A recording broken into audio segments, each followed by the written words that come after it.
many of you are in sales profession? Okay. How many of you are in non-sales selling profession? Okay. So people who haven't raised their hands are lying. Toastmasters of the day, fellow Toastmasters, and my dear guests. I've been in this profession for close to 9 years now. I've sold storybooks to mortgage, to insurance, to IT infrastructure solutions, to business consulting projects. And I have realized that all of us are always selling. And I had this realization when I met my soulmate. Marriages are decided in heaven, but executed on earth. I met my wife on a matrimony site. Matrimony site is full of profiles of beautiful girls. And after sending my interest request to all possible beautiful girls on the site, one pretty girl accepted my request. Initially we started chatting, then we spoke over the phone. We met several times, and after spending considerable amount of time with her, I decided she's the person I want to spend my rest of my life. However, she was indecisive and wanted some more time to get into a formal committed relationship. But I was getting impatient. And salesman inside me woke up to close one of the biggest deals of my life. I decided to apply all my sales tricks for next interactions. I had already done few steps correct. I had identified my prospect. I had established my credibility. The next step was to prepare an elevator pitch and to take a firm commitment. I delivered a stellar elevator pitch which swept her off her feet. Then I started asking questions which provoked importance of being in a relationship now. I expressed my love to her and finally took a firm commitment of life. That day I realized all of us are always selling. Some of us are selling directly, some of us are selling in non-sales. I had the same argument with a friend of mine who's an English teacher, and he thought sales was a manipulative, cajoling and pressurizing job. Then we discussed nature of his job. I asked him, being an English teacher, what do you give to students? He said his job is to transfer knowledge of English language to students. Then I asked him, what does he expect in return? He said he expects uninterrupted attention from him. So if we analyze, there's a deal of knowledge and attention. A teacher tries to sell his knowledge to his students, and based on his ability to engage them, they pay their attention to him. Our life is full of sales situation, right? From the time you get up in the morning to the time you go to bed in the night. You are always trying to negotiate, communicate, convince people to cooperate with you or to accomplish things which you want them to accomplish. In fact, Toastmasters is a great platform to convince about a strong message through your speech.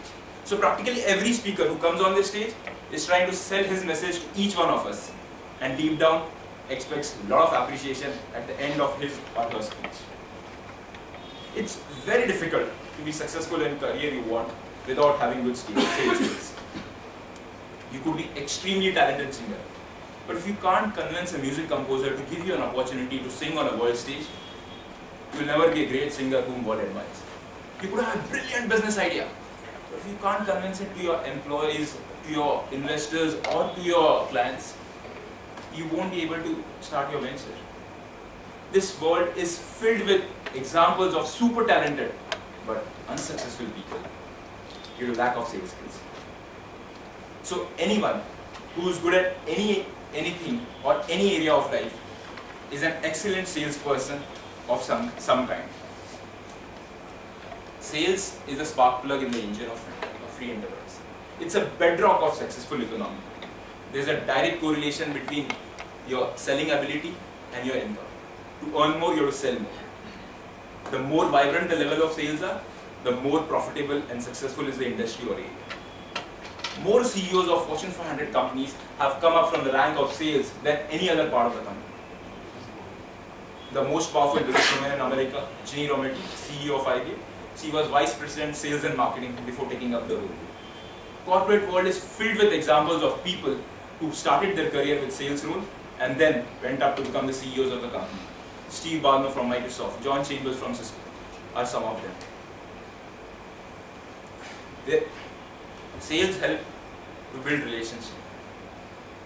When you sell, you build trust. Sales help to identify problems. Sales help to identify solutions. In some industries, individual salespeople earn more than CEOs of the company or people in the leadership position in those industries. Successful sales guys have mastered their mind to get over two major obstacles of mankind: fear of failure and fear of rejection. These fears have derailed the progress of mankind, and successful sales guys have developed a thick skin to insulate their mind from these fears.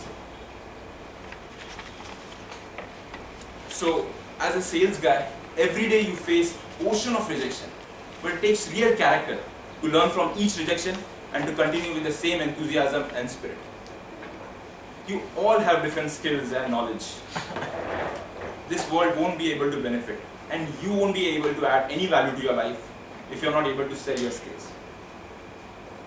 So friends, in order to create more wealth for yourself and to create impact on this world, always keep selling, as that's the only way to keep the light bulbs of the economy on. Over to you, Krishna.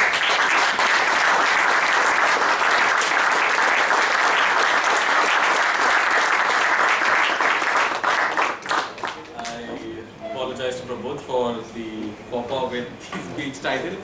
Anyway, interesting thing, I've been sending requests on matrimonial websites, but I don't know, none of them ever get accepted by anyone. I think it's about time I start using Fair and Handsome.